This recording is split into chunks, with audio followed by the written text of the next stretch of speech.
At the times when I have spoken, as I did not before last, about getting into areas where I mentioned forging a new kind of partnership, and from there I mentioned again reference to ideas, the reality of which is that you are going to meet your 3D demise here, no matter how healthy you seem to be now, how rich you seem to be, etc. Nothing brand new in that. But I was trying to get you to face up that there was a time for the few people, the revolutionists, after which you were wasting valuable energy, and worrying about that which your old hardwired nervous system is fuel to worry about. But then after that, a little further for me to make references that sound to be rather cold-hearted verbally,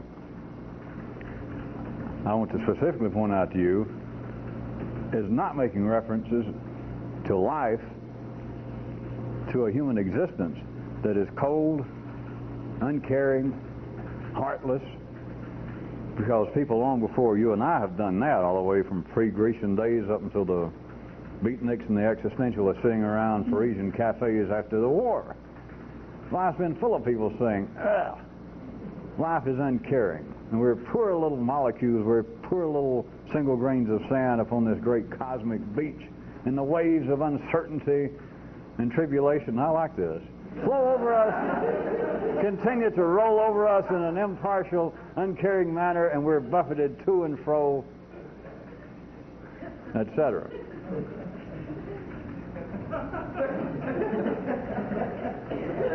Comma. But let me point out that the references I am making do not point to that.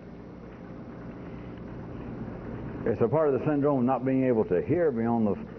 If somebody opens their mouth and they're apparently going to be domineering for some time in your dance, that is, somebody that you have paid, a priest, a rabbi, a lecturer, comedian even, that you paid your money and you sat down and you put yourself in the submissive position, you expect that they're going to talk about how things are broken, which is true about comedians in case you think I threw them in fallaciously with priests and rabbis and lecturers. It's all about the same thing. But in your case, you should be able to now be to the point that you can see past that all those references do not have to do with a human existence being in the midst of some kind of existence that is harsh, impartial, uncaring, nay. The revolutionist, on the contrary, is one of the few people, and it's what I've been trying to get you to see and then to feel yourself, is that we are living in the midst of something that is alive, not cold and not uncaring, and plus you're living right in the spot, right in the heart of where life is most alive.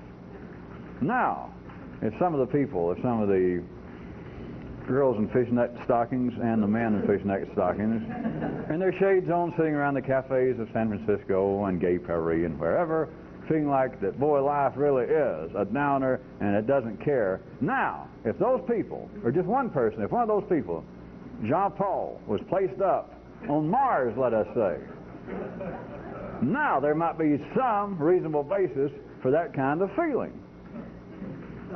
But you people should now be to the point that you can bear up to face into 4D, the glare of 4D obviousness at times.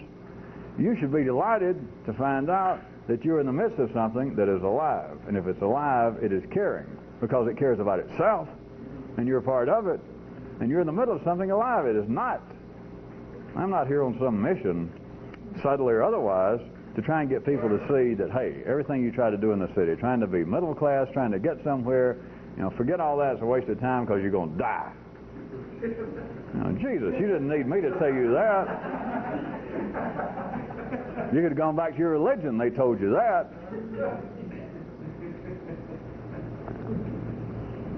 But it is to see that back at the level in which everyone is born, my level of city consciousness, the way that the human nervous system, by and large, in general, the middle class, as I've been referring to it, that part feels as though, due to its incompleteness, due to the dynamic nature of life itself, and in particular, we're living right in the heart of it. Being alive, people feel incomplete. People feel, if they didn't like my word, broken. It's the same thing. They feel that something is missing. I haven't been put together correctly. The God's left a piece out of me. Something is wrong. Tomorrow never comes. There is no conclusive statement. I can't find where to period. All the things, the terms, the maps I use, they understand. They don't hear about it, and they never heard my terms. So I can take credit for the terms if anybody can take credit for anything. But they are aware of that, and therefore that's what I mean when I try to get the most dramatic and say that everyone feels as though things are broken. They feel as though they are broken. You are not broken.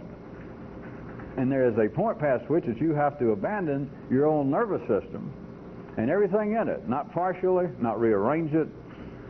You do not rehabilitate it in some way.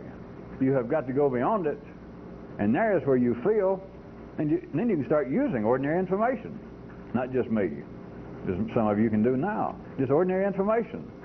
And you realize that by all scientific accounts, people not even interested in such as this, the hard-boiled scientists, astronomers, they can't find traces of anything resembling human life, regardless of any dramatic thinkers who like to believe in UFOs and that sort of thing. The scientists can't find any. Just take that. Now, I'm not saying, again, I'm not saying that's the end of it. I'm just saying the best that science can do now that you know of. And where is it? Now, religious people, of course, would want to stand up.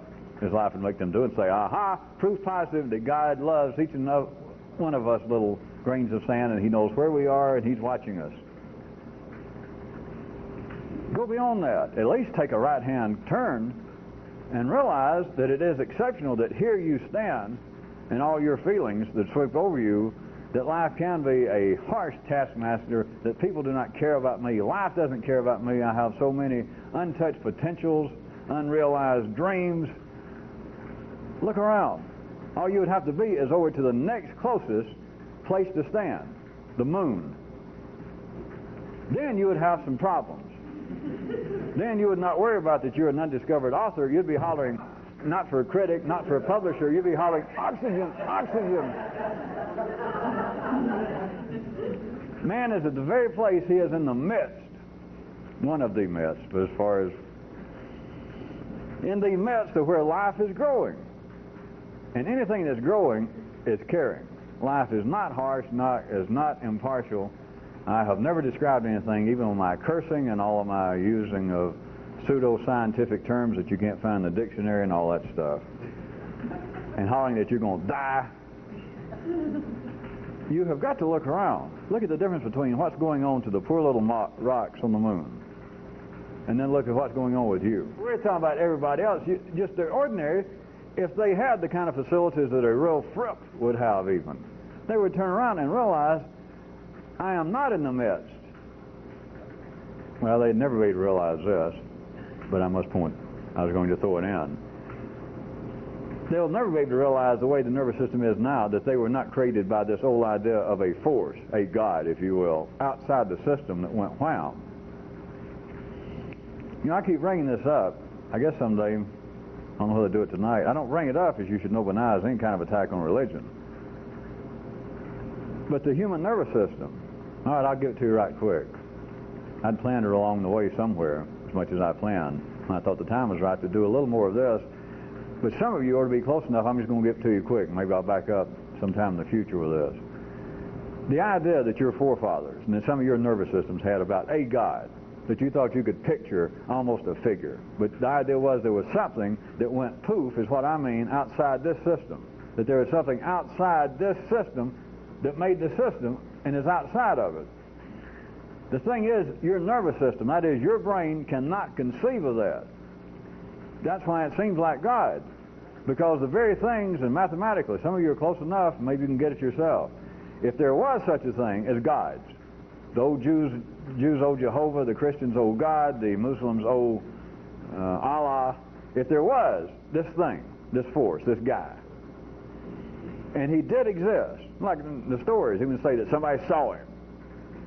All right, if he did exist, here's what you got to understand. Some of you maybe will hear it tonight. He would not actually have been the God. He would have been a 3D version of something that something else still had to make, or else he could not have been seen here. So if he was seen here, he was a knockoff God. Well, All right, he could have been in better shape than the people he met with. I'll grant you that. He could have been better off. But what I'm telling you is he could not have been, if there is such a thing as a God, that is a force that can stand outside and create a system and then stay outside what it created.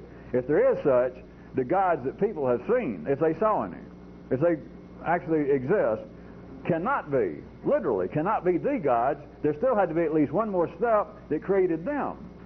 Or else you couldn't have seen them. Nobody could. They would not pass into consciousness at this level. All right. Do with it what you will. But the feeling that people have had back where I was, that life can be impartial, or the gods can be impartial, or the gods can be uncaring. And then the dream is that somewhere the right God, if I can find him, or if I could appease the gods, the forces, then they would care for me and I would not be treated in this manner. You're not being treated in any manner. You're being treated in a city manner. You're being treated in the manner, the only way that life can treat you. But it is not uncaring. It is not impartial. It is not harsh. And I repeat, nay, on the contrary, somebody properly involved with this has soon got to see that nothing I've ever said is negative. And that once you get past the point of where your nervous system is now, you can't even feel anything negative. Anytime you're feeling something negative, I've told you this years ago, but then you see it yourself, if you're feeling something that qualifies as city negative, then you know one thing, I am back at city level consciousness. Because there's nothing to be negative about when you're in the midst of something that is growing, something that is vibrant, something that is exciting, and it's enthusiastic, it's trying to live, and it's doing a better job than you are. Well, that is, it's going to live longer than you. You have no right, you've got no place, you have no basis, once you begin to see anything, of ever feeling as though I have been put upon, or to feel that I am in the midst of this huge thing. That, boy, you gave me the blues the other night pointing out that it could be, or they're claiming it's, what was it, 15 billion light years across, or just from here to the far edge. And I got to think about that, and I don't like to think about it because, boy, I got depressed.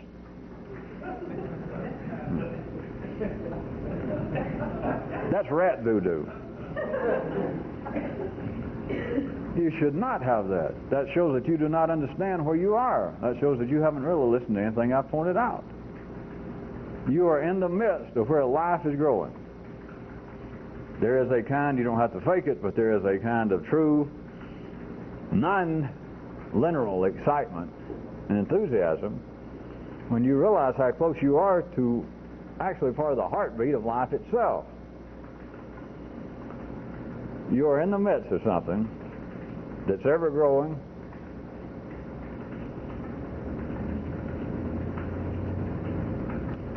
It's more conscious, it's more complex, it is more dimensional than you are, it is longer lived. If you could in some way, if there were gods, if there were outside forces, like some of the pre-Christian times used to believe, you had your choice of who to worship, you couldn't have picked a better one than this life. Who else are you going to pick? If you were reasonable, if you were anything resembling a fripp, because this thing is alive. You're not part of something that's dead. You're not part of something that's uncaring. You're not part of something that is impartial, cold, distant. You're right in the midst of it. But as long as human consciousness works upon the level that is made to work in general now, you cannot feel that, because you feel the distance between you, based upon consciousness, as the culprit. But of course you couldn't be conscious unless this was also the hero. As you feel that there, yes indeed, is a distance. There is a difference between I and not I. There is a contour between me and life that is obvious. Differing opinions, different people, different races, different sexes, different heights, different ages, different. Were it not for this difference, were it not for there being at least two, at least observably two of everything, the human intellect as it is now constructed, up to its best point in the city, it could not operate. Now, we've been through this. That is simple enough to see if you've already forgotten it. You've got to be able to have something to compare it with, anything. You can't have one word. All those stories about the gods gave one word and that was it and set everything in motion, that's a lie.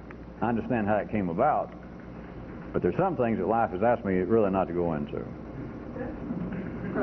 Not really, but I don't, never mind. Some God, the gods never said the word. If it said one word, let's say it's already the one word, and man and everybody came here at one time, and man heard the one word, we would all still be standing nude, looking like professional wrestlers in the face, I guess. We'd all be standing, yeah, because the one word wouldn't mean shit. Nobody know what it meant. There's got to be at least two words. There's got to be at least two of everything. Hence, I've handed you the story of the arks, which is not by any means limited to Judaic-Christian religion, that there's got to be two of everything. You can't have, no matter what you called it. Of course, the big ones that seem to be important in the city, yes, the great dichotomies of good and evil. You also got cups and fans. You got evil in cups. You've got good and flippos. You got to have two. The intellect could not operate. Could not operate.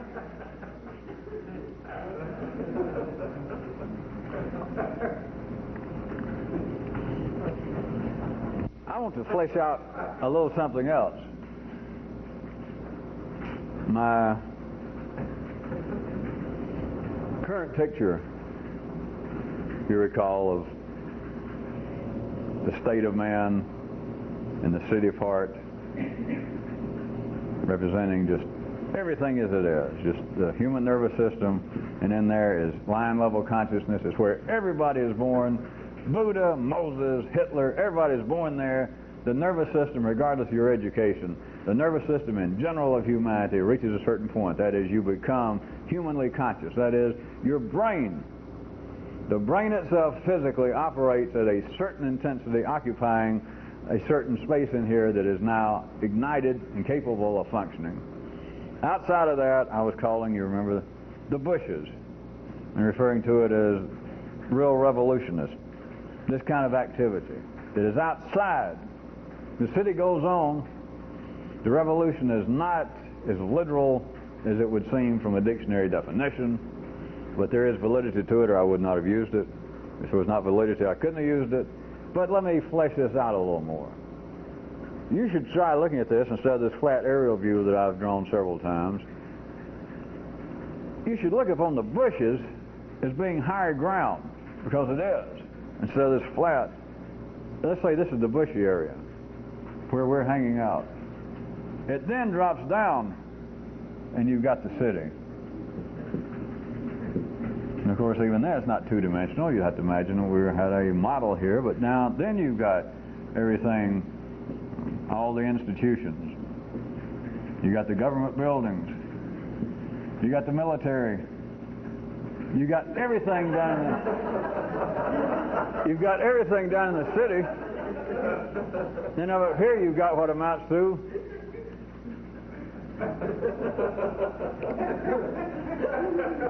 the revolutionist camp. And the thing is as always, literally and figuratively, you have got an overview. You have got a wider view. As far as billeting goes, the revolutionist indeed has been assigned to a room, or he tricked himself into it. He found it. He got a room that's got a better view. But back to mine instead of Kyroots' picturization tonight, it is like higher ground, literally.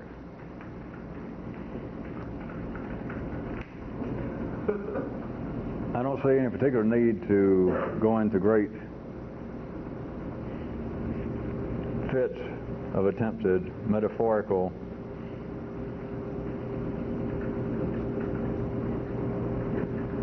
parading past this point for tonight, except I wanted you to literally, because it's true in you, it's not just some interesting little cartoon I drew, that it's true in you that the part of you that is indeed drawn to this, the part of you that may belong in this, can, as a fact, have a greater overview, and it is as though it had not only a wider view, but it's as though it were almost as simple as looking down in the city. It can't look up in a comparable manner. They might look up, if we're going to push my car too much further, and say, all right, people in the city can look up and they know there's a bunch of bushes up there. But you remember one time I told you if there had been a revolutionist code of conduct, and my fictitious one is you need to find a place from which to make observations and reconnoiter, but it needs to be a place that you, in turn, cannot be observed. Down the city, figuratively, they can look up and they know there's higher ground and bushy areas up there. But now, most of you live in houses and apartments. You do know that there's a difference in being inside your place and looking on the street and seeing people. Now, on the street, they can't look in and see you. Your ordinary consciousness, the old partnership, cannot look up and see this. But from a kind of forged partnership, you have a view from what literally inside of you amounts to higher ground. It is not at the same level. It is. I'm not going to carry it any further. It speaks for itself, or else you're deaf tonight.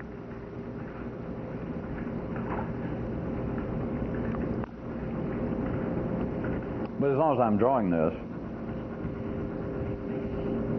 let me also point out what I've been calling my city.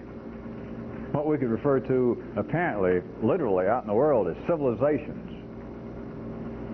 And, ultimately, the construction of one's I, the old partnership.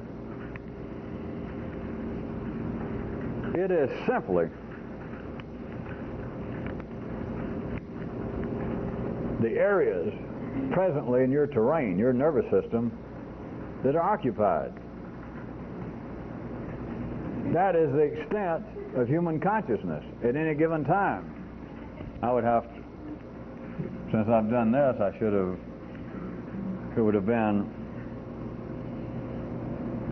more that there are areas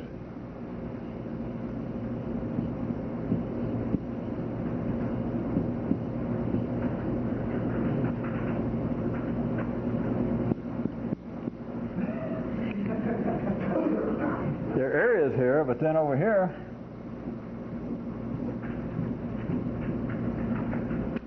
or up here, if you get that good, just follow that, are areas, the terrain, the internal terrain that is not occupied.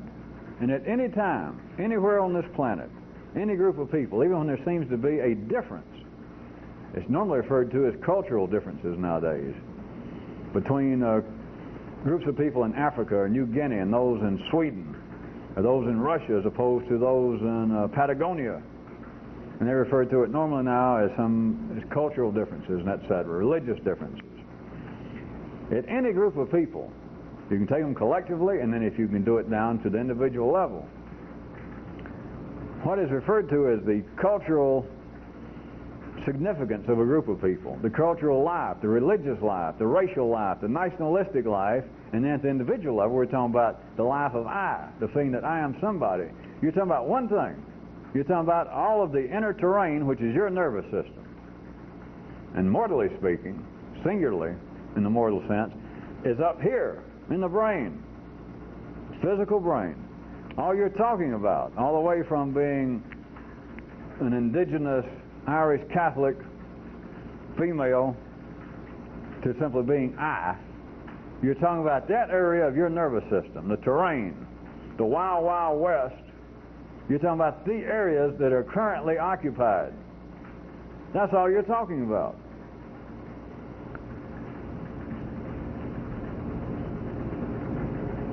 If any of you can get some grasp on that, very quickly there's some of the questions that seem to plague mankind of differences between people. And I don't mean just the kinds of areas that seem to be open to quick pot shots against prejudice. I mean it seems to be inherent struggles between groups of people. I'm giving you,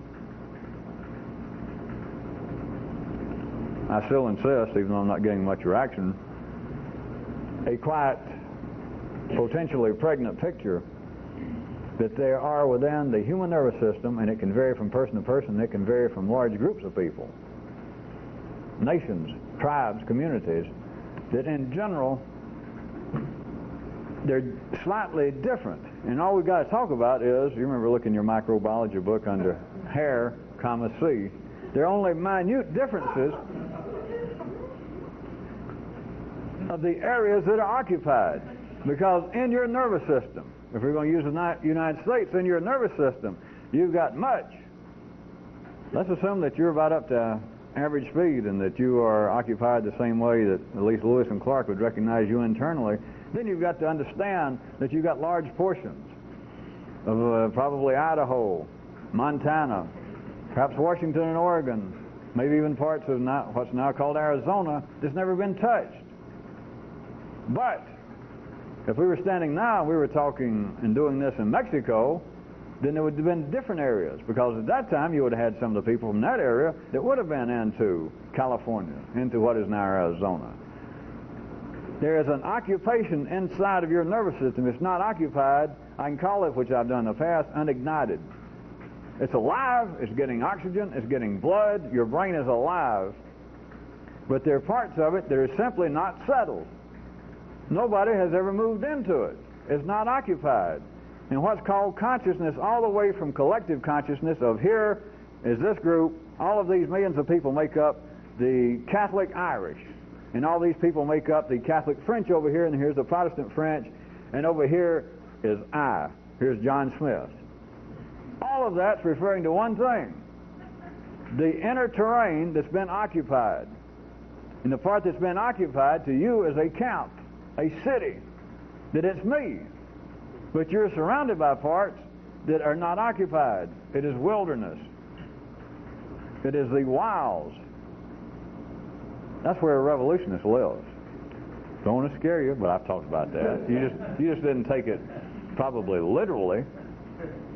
But all these people that's been so-called spiritual heroes in the past, I've even heard finally, post-Freudian days, I believe, seen that there's been some monograph or some books written that if there was a man such as Jesus, he must have been at least neurotic.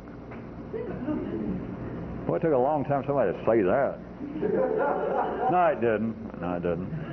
If there was such a person, I assure you, if there was such a person as Moses, there are people, every time he walked by, there's people going.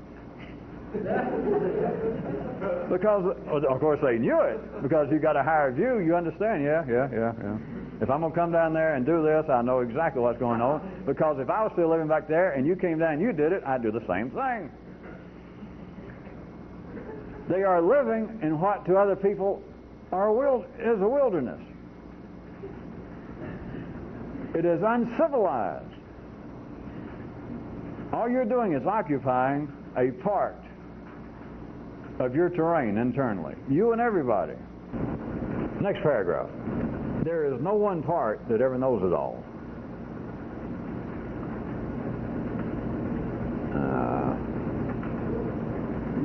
As a matter of fact, I do believe that there is some activity going on in neurobiology or neurology now that's not that important. That's not the proof, but I'm trying to get you people to see that there are no metaphors. What is true that I can point out inside of you is true out there. Whether it can be more easily seen in one direction or the other is a matter I have to deal with and try to trick you into seeing. And sometimes I just ignore one of them. But what I started to say was, I believe that it's fairly common knowledge now that I believe, as they would put it, if I'm up to date. So I'm trying to give you some breathing room. I'm apparently talking about what's going on out there before I start talking about what I'm going to talk about. That many of the activities of the human brain, of which they have a fairly good mapping now, all the way from some of the motor activities to some of the higher intellectual functions, that certain parts can be damaged, and then, if not immediately, very shortly they're finding out that it seems to amount to that another part of the brain was either already wired up to help take over this, or some strange way seems to be able to take it over.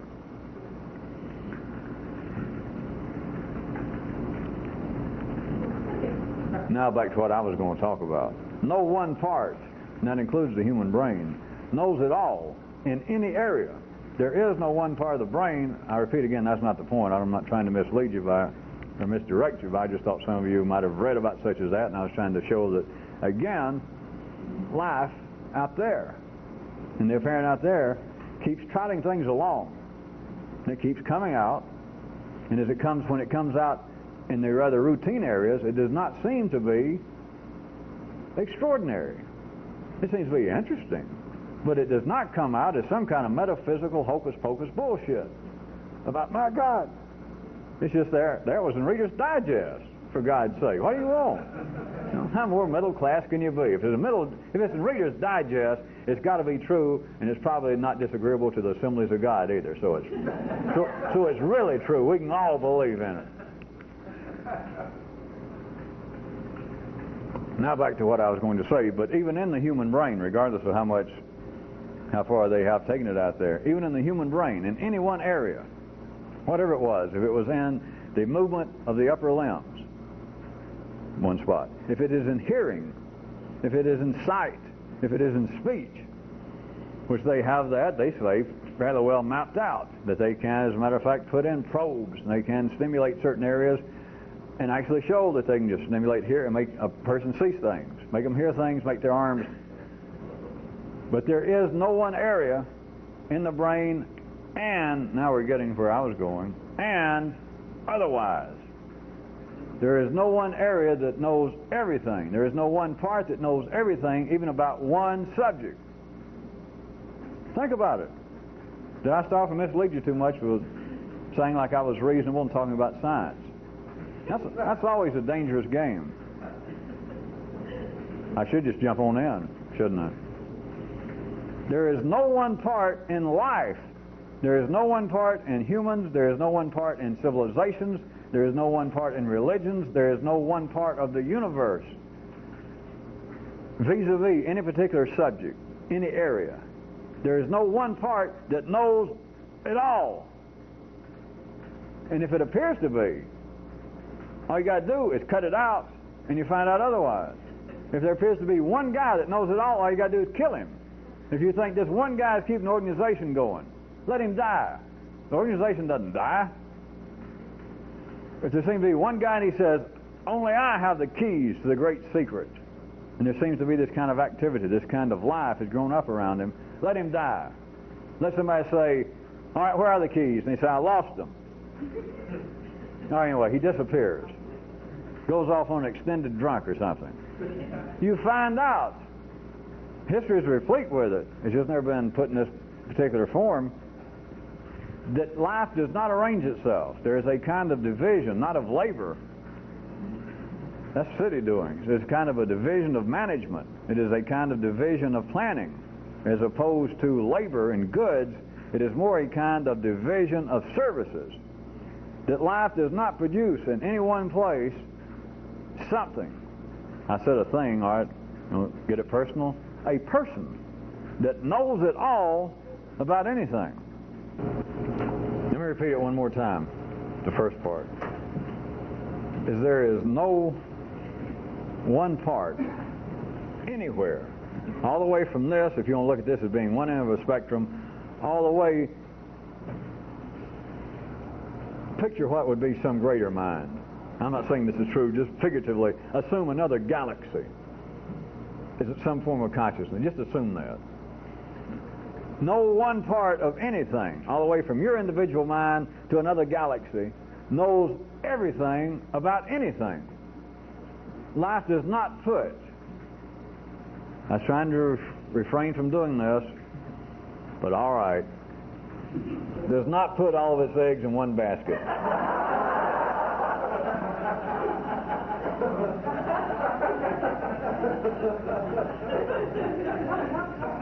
Well, you know how I hate to repeat myself, so you can imagine what it does for me to repeat somebody else.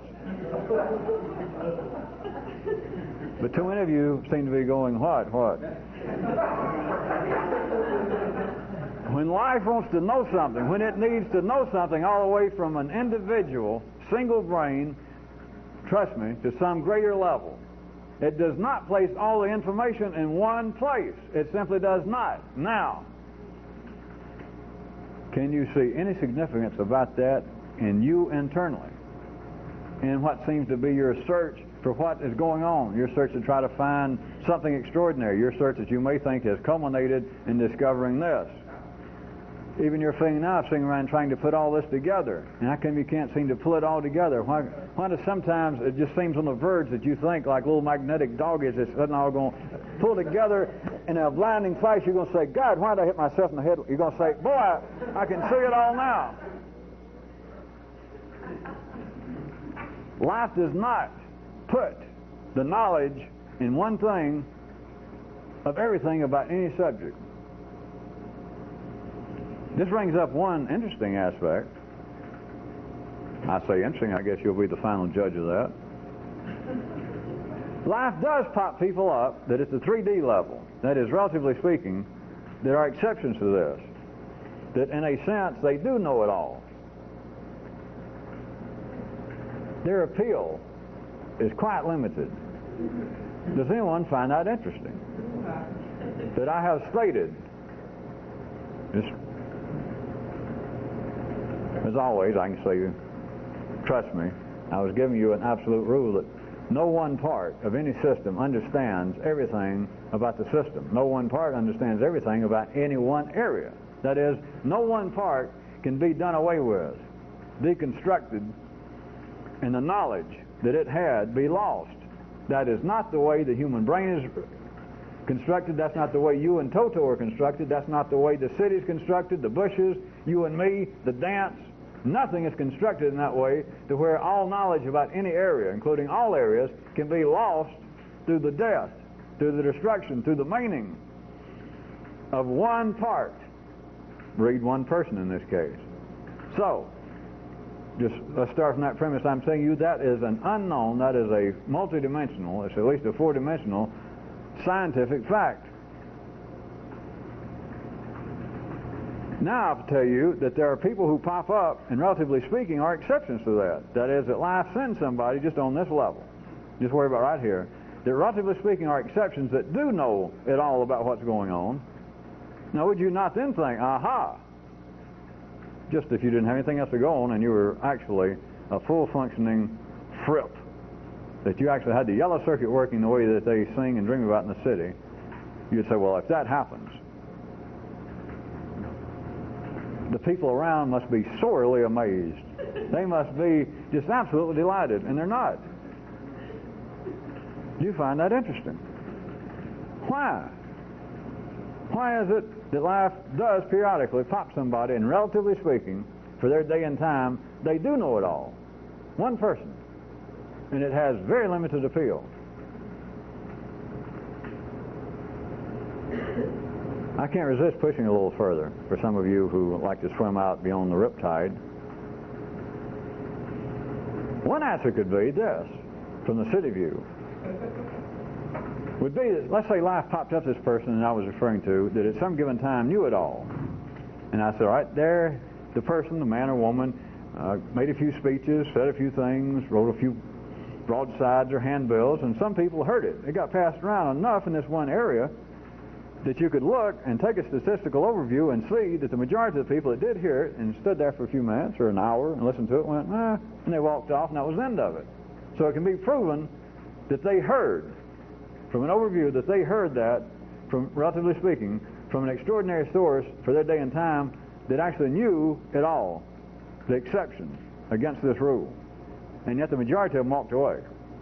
All right, how could that be? And I was going to speak for the city again, and the city could say, it could say, well, you're wrong in what you're saying, because they walked away and they ended up back at the synagogues and the temples and the churches, back in their old ways. It shows this. What you're saying was the person who knew it all, you're wrong. The priests and the rabbis and everybody else were right after all. But now listen to what you'd be saying if you were that kind of city consciousness that would rebound off of that. What you're saying is, all right, you're going back to the very place that I've proven last week, the week before, and every other week. You're going back to a place to where everything is inconclusive, to where it's an acknowledged fact, although they don't realize it, that all priests, all rabbis, everybody in the city, stockbrokers, financial planners, that everybody freely admits, I do not know what I'm talking about. I do not know what I'm doing. And they give it that good old Pavarotti, and they just wait, and everybody applauds. It's like, what can I do? You know, if you don't have it, you don't have it, and everybody goes, wow. If you don't know what you're doing, you don't know what you're doing. And you bathe in the glory of people going, geez,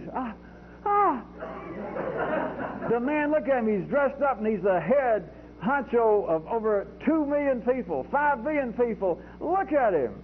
Rings and golds and pomp and circumstance, and he doesn't know anything. So we've been through that.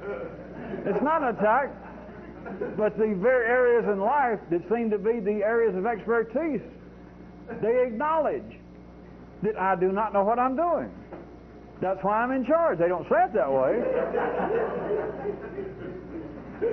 So do you hear for a second, beyond the laugh, that if I said, all right, here was somebody, a source in life that knew, there was an exception, actually knew what was going on, but most people wandered away.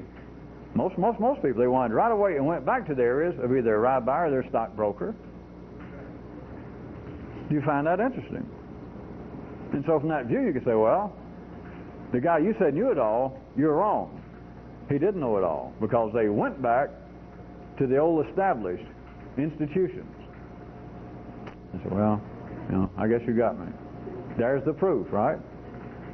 You begin an interview to get a good view, a little overview of how things are logical in the city because they move in a certain line. But if you can get an overview and get up above there, they're not moving in any such line.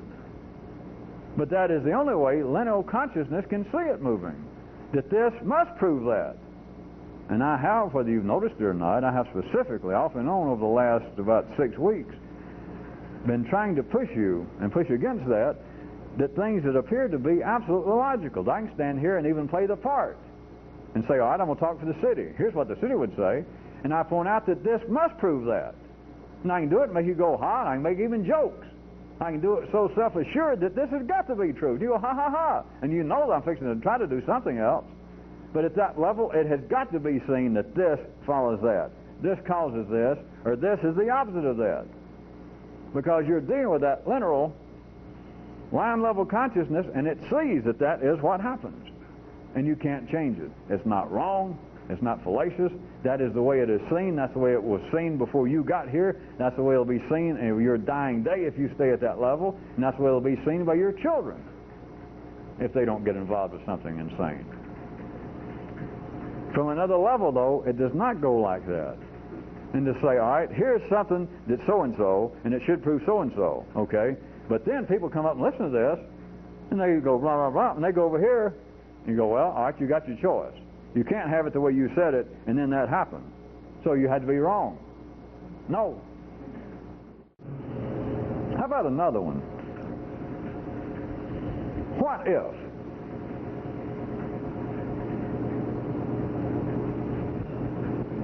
This is what's going on. There always in life's body a group of people like you out there on tape, in other parts of the world, people living in different occupied parts of their nervous system. There have always been little groups of people interested in whatever the hell this is. Always. Relatively small. They don't constitute the known religions and etc. But there's always been a group of these people. And to some degree, there's always been some fucker like me around at the same time.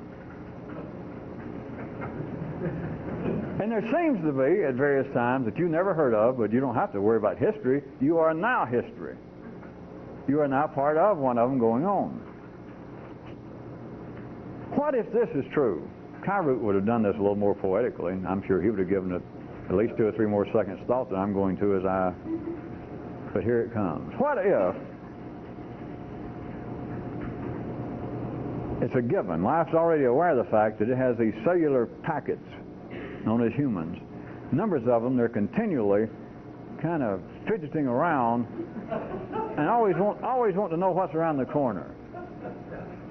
It's like having fly brains. You know, they're inside and life can't get to them and they keep crawling around. So it's a given. Life is aware of the fact that it's got pockets of people like you all the time. Just this constant. The number does not seem to become inflamed enough to be dangerous, but it's constant. And then life seems to produce people like me here and there, and then we seem to get into some kind of dance, and it goes on for a lifetime, and then sometimes it'll go on for another generation or another lifetime after I die. Some form of it can go on. No. And then something else happens. Never mind all that. But I'm getting to the good part. Now you're not entertained yet. I hadn't told you anything yet. What if life produces this? That it seems to be more or less what you thought you were looking for. What if it produces this, makes me do it, and all this is not what you think it is. All this is to keep you from looking further.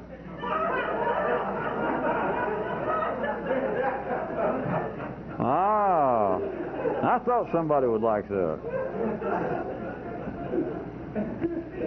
That of me, apparently, I shouldn't say apparently, you can feel it, that I can get in certain areas and I can speak, as I can put energy, I can convey it to you authoritatively, that you feel that there is something I'm in touch with that you are not, and so whether you ever understand it or not, still assume that you think it can be understood or there's something you got to figure out, that all right, by and large you've accepted that this is it, that I represent what it is. But what if life puts out these little businesses like me, these little storefronts, and they're like flats on a Hollywood set, that all right, you found that this is it, and it's not it.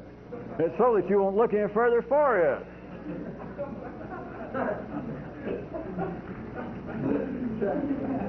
My. But damn, don't I do a good job of it if that was true? I mean, I think I do. I can insist, there's nobody behind me. I didn't learn this anywhere. I'm not part of any organization. I don't even have to insist. You people have been around for a while. You can't conceive it being otherwise. This is it.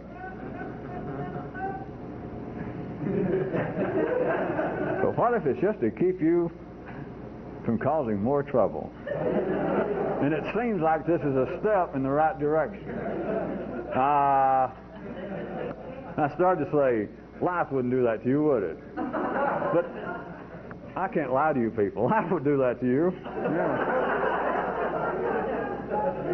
I'm not saying it has, but you don't have to worry about whether I would do that to you, because I wouldn't personally. But then to ask some kind of question like, life wouldn't trick all of us like that, would it? I don't be silly. Let me just say it's possible.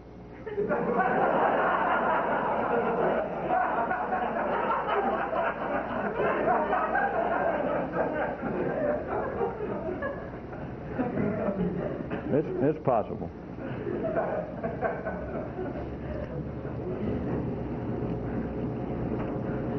All right, let's go back to something serious. How about a final paragraph? How about a real paragraph?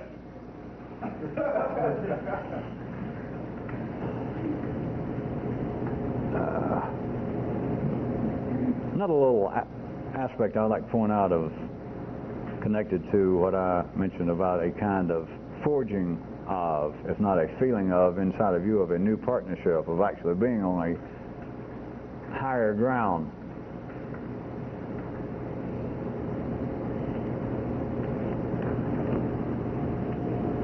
Those in power through wealth, as opposed to what seems to be military might throughout history.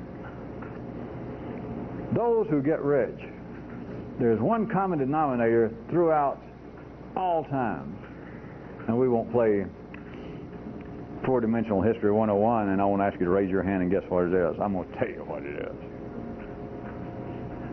That is, those that come in and they gain their power through wealth. They have to make it. There's been some sort of change on the throne. Military. The actual physical ruling power in some way has shifted, and there's a chance now for new people to make new money. How do they always do it? And they've got an in, or at least some entree, with the new king. They can get into court. How do they do it? Through intelligence? Through hard work? Oh, they may work long hours and they may be sharp as hell, but that is not how you do it. That's how it's never been done. How you do it is by gaining an exclusive franchise. And it doesn't much matter what. Do you understand? Well, as long as it's not T-coasters or left-handed monkey wrenches. But if you can get in and get the powers, get the king to grant you an exclusive franchise, I'd like to have coal and steel. I'm sorry, my brother-in-law is going to get steel. Plus, you're being too greedy. Oh, okay, I'll take just coal.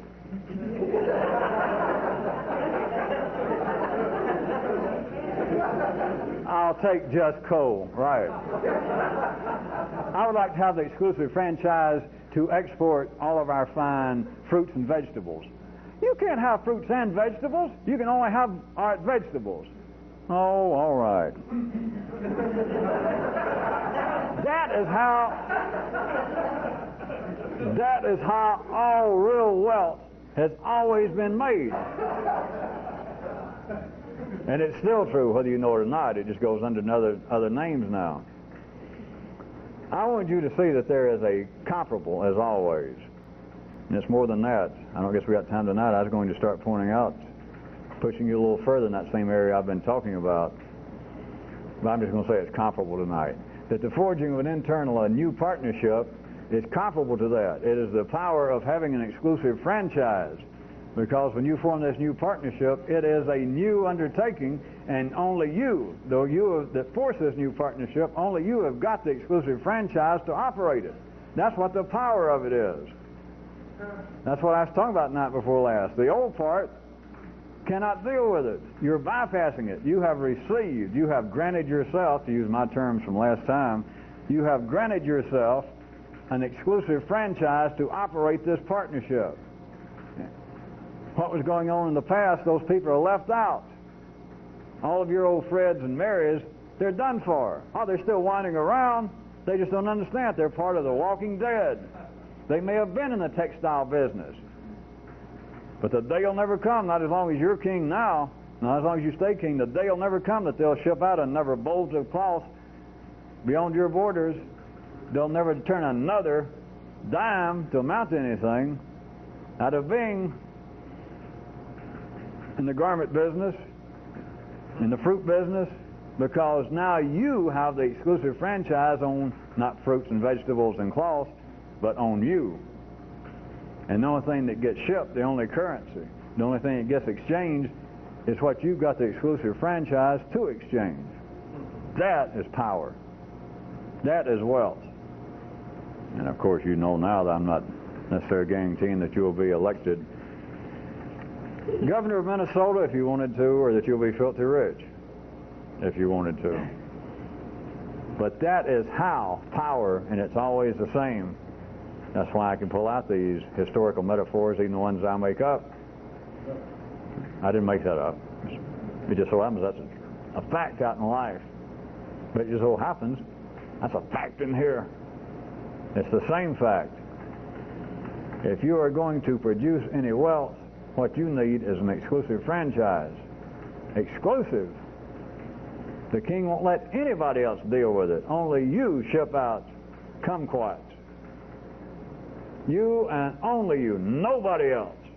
Nobody. Nobody puts their hands on it. Nobody makes a dime in this kingdom on kumquats except him. That's it. You have got power. It doesn't matter how small it is, because don't worry about how small the kumquat crop may be. Look how small you are. And you're the only cash crop you got. But if you got an exclusive franchise on it, now you've got something for a change. Now you don't have to deal with anybody. Now you don't have to deal in excuses. Nobody can call you up when you got that kind of franchise, not really, and call you up and say, I don't like the price of your kumquats. Then if you were a smart aleck, at least to yourself, you could say, well, I'm just heartbroken. Inasmuch as you can't get any more goddamn kumquats except from me. No. I think you're a thief. Well, I think you've got about 5 more seconds to place an order and get out. I'll never deal with you again. Can I count on that? You promised kumquats to me last Thursday, and they're still not here. What you're saying is, go somewhere else. The point is, I'm just, of course, being somewhat silly verbally now, but it's what I was trying to point out to you night before last, is you no longer deal in excuses. You no longer deal in sales pitches. If you are the exclusive agent in that kingdom for kumquats or for wool flax, you don't have to sell it. You don't have to put out brochures. You don't have to make promises. You don't have to lie. You don't have to deal in advertising.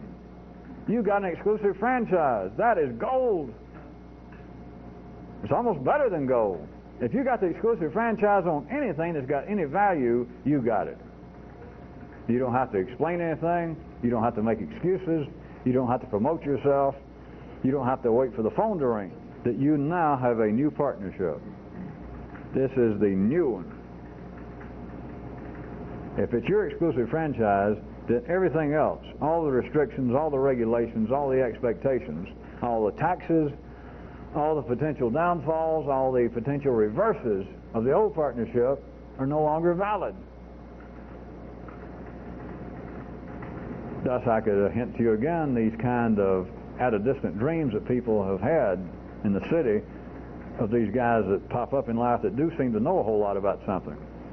They take on all this great quality that they didn't seem to want anything, they didn't seem to need anything, nobody could seem to bug them. Their story is always of people trying to tempt them and trying to bully them and trying to do this and that, and of course then it becomes a matter that there's one step away from Mount Olympus. That in some way they had to be 8 feet tall, they had to have a mind like a computer, and they had to have biceps the size of Mack trucks.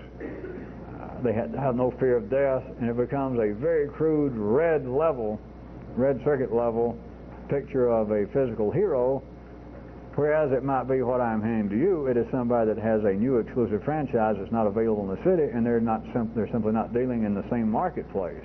They're not dealing with the same kind of stock exchange that you are.